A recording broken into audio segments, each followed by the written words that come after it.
Hello? Hi, is Keith there, please? Speaking. Hello, Keith, it's Ben. How's it going? I'm very good, how are you? Yeah, good. Cool, what are you up to? I'm in the studio, just preparing for the day, really. Yeah? Not a lot, really, just a few bits and pieces. Just sorting out for the tour, putting a few bits and pieces right for the European tour and preparing for, we've got gigs in France on the weekend, we're just getting things set for that, and obviously America, and then on to our UK tour, so... It's all going well, isn't it? Madness. Buzzing, yeah. Well, I'd like to say thank you, to be fair. Firstly, obviously, for taking the time to speak to us. I mean, we literally found out we got this interview about 30 minutes ago. Brilliant. So, hopefully, you'll be happy with the questions. If I've missed anything off, please let me know at the end. Hey, man, you just rock on. Cool. So, I mean, can you tell us about the new album, Invaders Must Die, and what the group has been up to for the last year? Been up to for the last year is obviously, doing the album. That's been the main thing, really. I mean, we've been touring because we find that, as a band, you have to, you have to take yourself out live to kind of take the tunes to where they're ultimately going to be played. And it keeps the band alive, and there's a lot of value in staying out there and working live, but predominantly it's been finishing this album. It's been maybe not as long as some of the other albums, which have taken their time, but it's been a hard process. The first part of writing the album was certainly experimental. We allowed ourselves to party quite a bit. Oh, excuse me. Bless you. Thanks.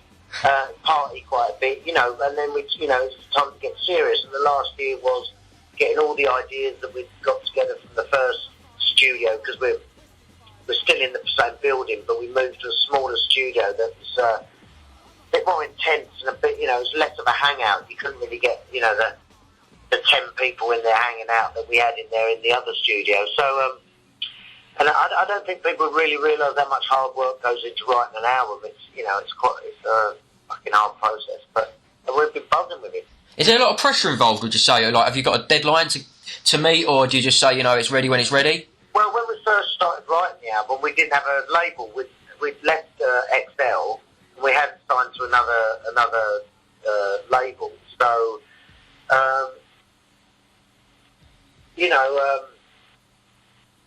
it's pressure free, and we certainly went into this album determined not to have any pressures on us, because they were really what hampered all the writing before.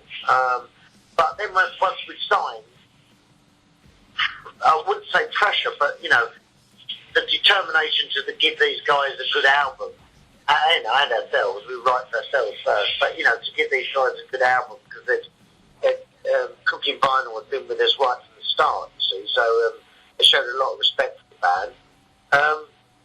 It just meant we really got our heads down, and there's good pressure and bad pressure, do you know what I mean? And Cooking Vinyl certainly wasn't going to hurry us and try and make us bring out something we didn't want to do, but we knew that we all had to, get working on it, so it was good. It was good pressure. How did the collaboration come about with Dave Grohl?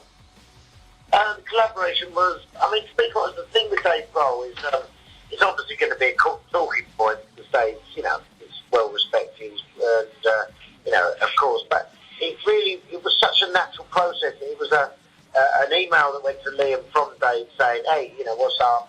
Just finished touring, I'm back in the studio, I'm back drumming, where I love, I love drumming. What are you up to? And he was like, I'm just finishing the album. He's like, oh man, listen, let me throw you some beats down, and I'll send you the beats. And Liam being a beat thief, obviously said, yeah man, do that. And he didn't want to just sample Dave, he wanted him to actually do parts for it. So he listened through it. There was a wicked groove. Liam took that piece out. It was like a whole in the first instance, and we'd already written Run With The Wolves vocally, and it was just a case of sort of marrying them up. They brought that to Run with the Wolves, which was, venomous. It was a venomous vocal that was working, but was just not on the right bit of music. But so we sort of rewrote that, sent it back to Dave. Dave sent it to us, and he was really chubby. Wanted to, yeah, man, this is the sort of track I wanted to be doing. So, and it was it was such a simple process. It was, less than a week, and it was done. Wicked.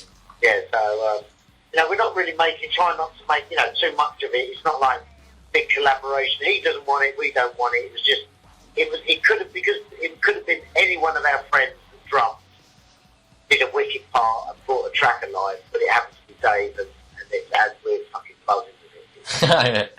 He's such a cool guy, How, in your opinion, does this album differ from the rest? I think that, all albums that we write, in one hand, stick to the ethic and the beliefs of the band, which are, it's got to be thumping, it's got to be edgy, it's got to have beat, bass, it's got to have groove. But, in the production process, it's got to be current. And I think that's what keeps it, current and interesting and exciting.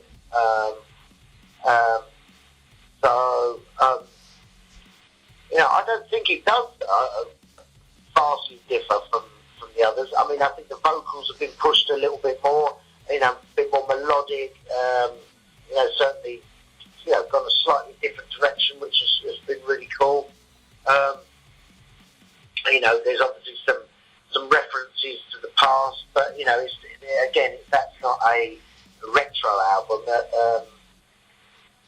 I think it's the production that keeps it current, and just the fact that we travel the world, we go to all the big cities, we listen to a lot of music, and that obviously brings, new flavours. I mean, what in your opinion is the formula that makes Prodigy music so timeless? Oh, fuck, if I knew that, then it would take us a year to write an album.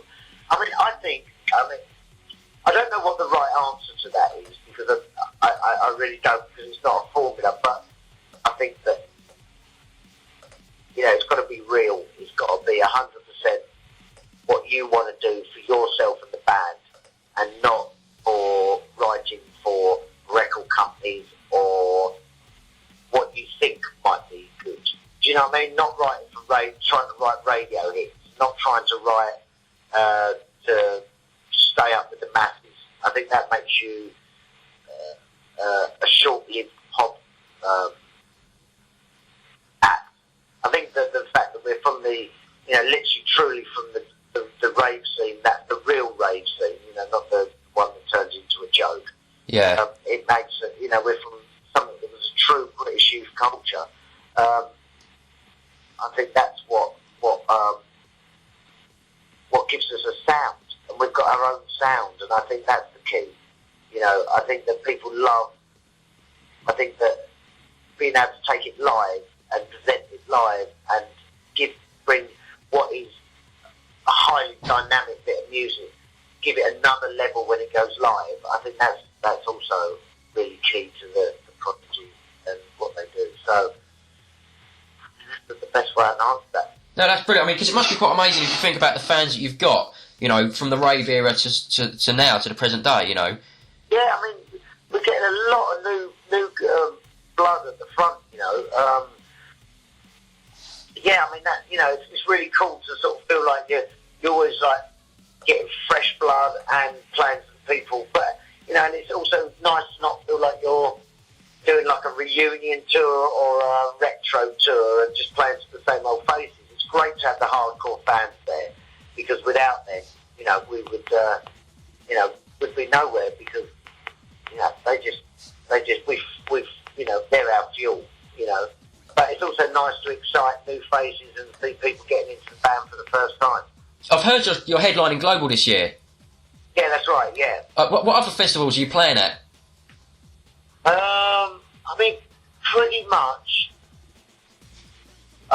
Pretty much all of them this year. Wicked, yeah. To be quite honest, I don't know what ones of the festivals have been announced and what ones they haven't, and what ones haven't. To be quite honest, no, I don't know what ones, but I would pretty much all of them, but not the festival this year because we did it last year. You know, Reading and Leeds Download Festival. I know they're on the cards for Isle of Wight. So, you know, you do something like Global Gathering, and then on the complete flip side, go and do a Download Festival. Yeah. You know, which is crazy, and that's what the band gets off on. That's our fuel. You know, we love it. It's just buzz off it. Do you still get the same buzz from on stage from when you did when you first started? 100%. Yeah. You know what? Probably more so now. Probably more so now because, you know, it's just. I mean, I just love it. I mean, I was on the tour bus the other day with Liam, and, you know, and we weren't blowing smoke up our asses. You know what I mean? We was just on our own. There was no ego involved. I said to Liam, I said, is it me or is this as good as it's always been? You know? And it really is. You know, if it wasn't, we'd tell each other. We'd say to each other, hey man, we're not rocking it. We've got to just pack it up and go. But man, it's as good as it was. You know, I'd say, you know, sometimes you talk about bands that have been successful and lasted a long time, and you go and see them, and maybe they look a little bit tired and a little bit lethargic, and you think, oh, it was good, but what was it like back in the day when they were thumping? I think you can see the Prodigy now and know what it was like to see us, you know, back in the day, for sure. Absolutely. I mean, the impact's been massive. You know, the tracks are there. The energy's there, and we are buzzing. We really are. We're loving it. I mean, would you say there's any sort of live performance that the Prodigy have done that stands out in your mind? I mean, it's really hard. You know, doing the 5 nights at Brixton was really, really cool. You know, because it's very rare that you stay in the same venue for 5 nights. You know, Brixton's our home. We feel that's our actual home, Brixton Academy. Yeah. And you know, just to see the same security guys, and then go on. You know, we made Brixton our home for 5 nights and rocked it for 5 nights, and that sticks to my mind because it feels ballsy and exciting. We played Red Square, you know, and 250,000 people in front of you is an incredible amount of people. It's just unbelievable. It's like what you'd really truly call a spectacle, and if you look at it in disbelief. That was certainly up there. But also, likewise, you know, going into Bosnia when you know, at the end of the war, when you know there was still gunfire, we was under armed guard. We had, you know, we drove through 5 miles of aid trucks to get through into the country, and we were the first anything live, any kind of entertainment to play in the country for 7 years. You know, doing stuff like that is really exciting, and that really makes you feel like you're really, truly taking your music to people. You know what I mean? Yeah, that's wicked. I mean, do you... Like, the Prodigy, obviously, massive, been around for ages. Did you always know you was going to be in a band? Me, no, never. Never? Well, as in pre-Prodigy, did I think one day I'll be in a band? Yeah, you know, when you was younger... Never. You didn't? No. It was nothing I aspired to at all. It just happened. It just happened so naturally, you know, it's just incredible. That's superb. Yeah, it was wicked, you know, and once I'd got the opportunity, I grasped it with both hands and cherished every second of it, and still do. Yeah. What would you think, what, you know, had the Prodigy not happened, what do you think you would have got up to, do you know, or...? I was a roofer at the time, so I may well still be a roofer. Yeah. I mean, that, you know, who knows? Who knows? I'm sure that I would have made the most of myself, because that's the kind of person I am. You know, so... Yeah. but I don't know. I don't know. What would you say is the biggest lesson you've learnt in the music industry to date? That's a good question, actually. What have I learned? Yeah.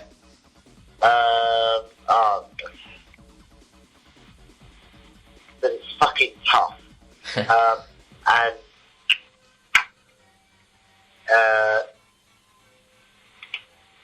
that is a really good question, you know, because it's quite deep. Because I could think of many answers, but maybe none that I really want to go into. But I don't know. I think, you know, it's like anything. You got to work it, and you got to be professional. For me personally, what I take from it is that people that come and see you never lose touch with the fact that you are only them, and you are nothing different to the people you play for. You know, I always say I'm the stage diver who never got chucked off. I jumped on stage however many years ago and never got chucked off, and I still keep rolling and keep getting up there. I remember going to see bands back in the day, begging my boss to give me the day off work, or doing all I could to get the money together to go to pay for the tube and the ticket and whatever else. And you have to remember that people that have come to see you have done the same.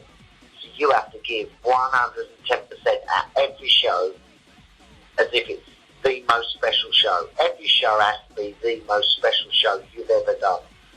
Or don't do it. Don't be complacent. Right, okay, yeah. That's what I'd say. No, quality. And all the friends you meet are not your friends. Right. Yeah, all the, hey, let's do a track together. Oh, I love your music, man. Give us your number. Oh, we'll hang out. They're not your mates. Your mates. Yeah. Real deal. What advice would you have for any new bands starting up?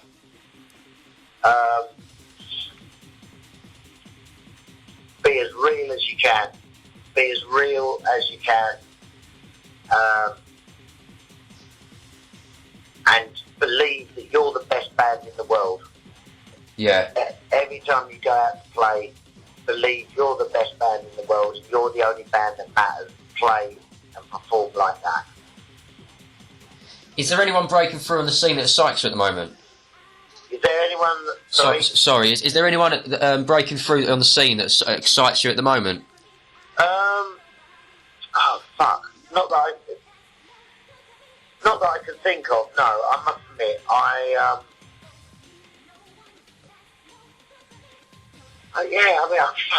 can't think of anything. No problem at all, no worries. I mean, apart from your own stuff, what do you consider to be good music?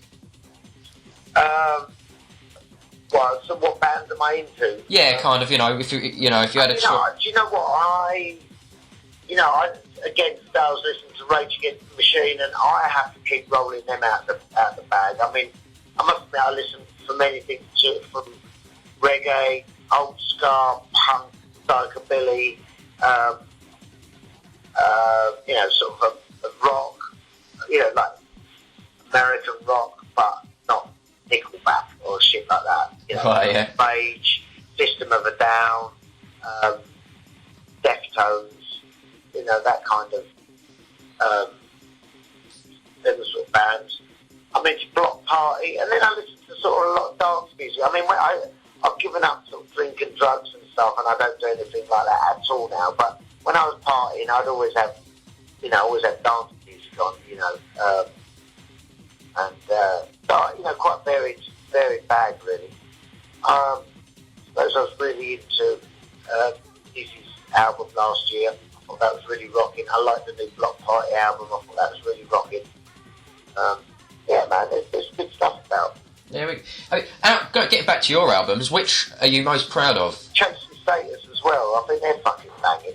I think they're really coming up. I think they're really fucking having it. Quality. Which album of your own are you most proud of? The new one. The new one, yeah. Quality. And I'm just looking through these questions. We've covered loads of these points. I'd like to ask this actually. How does the reaction of the crowd differ between countries? It doesn't. Okay. It doesn't. One band is as good as one crowd is as good as another. If it rocks, it rocks, and it just shows that all people are the same. Yeah. It breaks down all race, colour, creed, anything. If you could sum up The Prodigy in 3 words, how would you? Or could you? Abrasive, real cunt. Quality. And to be honest, Keith, literally we had 30 minutes to put these questions together, and you've been really chatty, so I really appreciate that because that's helped me through the interview. Is there anything you feel that you would like to say that I haven't asked you? No. Just respect to anyone who's stuck with us, you know. Yeah, brilliant. That's it. And what are you up to for the rest of the day? Oh, I might go out, just have to go jerk myself off quickly, get coffee, have a shower. I don't know. I'm in the studio, so